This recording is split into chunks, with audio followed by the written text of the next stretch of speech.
Hey YouTube, today I'm going to show you how to disable your Onstar. This is off a 2013 Silverado 1500. This should work. This method that I'm going to show you should work on all Onstar units. Because what I'm going to do is I'm going to disable the antenna itself. So to start, you're going to see on the Silverado, if any of you Silverado users are watching, is below the radio and the heater controls. So you want to take the two panels off and you'll see the unit right here. First thing you want to do once you get access to your Onstar unit is disconnect your antenna. There's a little tab, you just press it and it should come right out. And then depending on what unit you have, you might have a number of wires here to disconnect as well. You take those out and you should be able to take this unit out now. Mine is just kind of locked in. I'm going to take it out and you see you got 3 connections. My truck only uses 2 and you got an antenna there.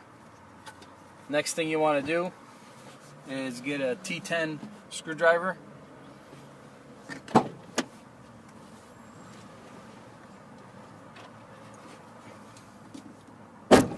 You're going to have 6 bolts at the bottom of the unit. We're going to take those out.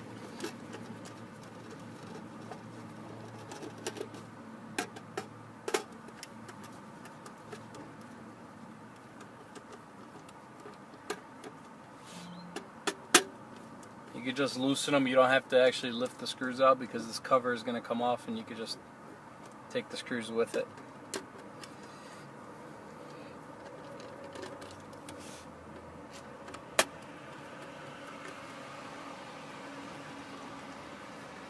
The screws are a T10.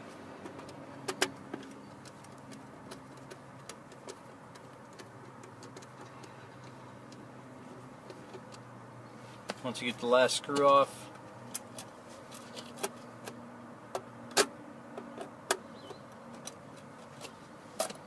cover will lift right off, assuming you got them all loose.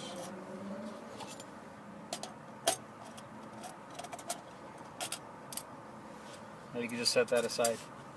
Now, if you're looking inside the unit, there's no more screws holding this board in. It jiggles side to side, but you want to pull it straight up.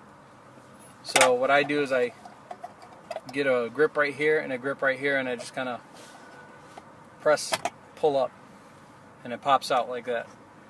Now when it pops out, you're going to see inside that the antenna is on a separate board, separate from the Onstar unit. And what you want to do, depending on how yours comes out, there's a little set of pins right here, a male-to-male connector. And what you want to do is take this connector out. Once you get that connector out, you can put it all back together. Your Onstar will not work. And I'm gonna plug it in just the way it is right now, and I'm gonna demonstrate that. I'll plug in the antenna as well just to show you guys that it does not work anymore. And I'll do a test call on my cell phone to show that the Bluetooth still does work. Antenna's plugged in, and the Onstar's plugged in.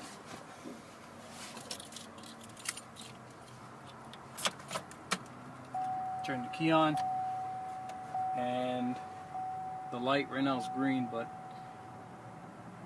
if I hit the Onstar button, the light turned red on the mirror. But if you hit the Onstar button, connecting to Onstar, and it's just going to beep like this for a little while, and it's going to just not connect at all. Where's the door chime?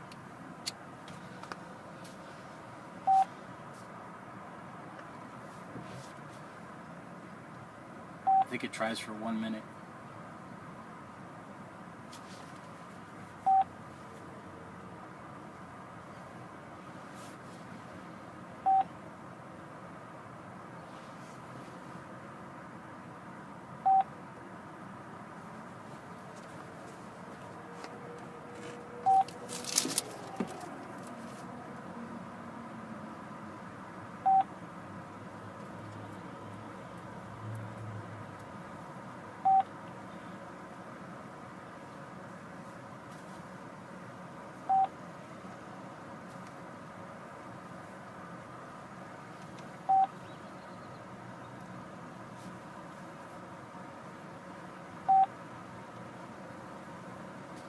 This is taking a long time.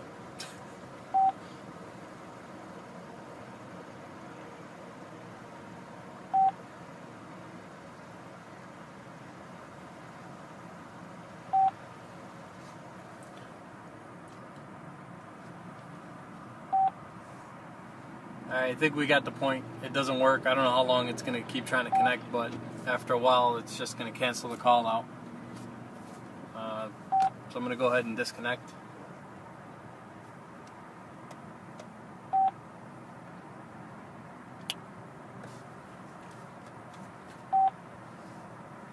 Your OnStar call has ended. Goodbye. And now I'm going to make a test call with my cell phone, and I'm going to show you guys that it does work.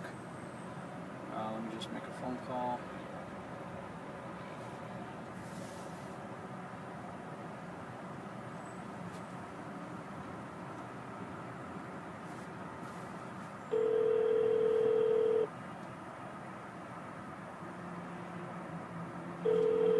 And all my steering controls still work, so I Call can ended. end that call.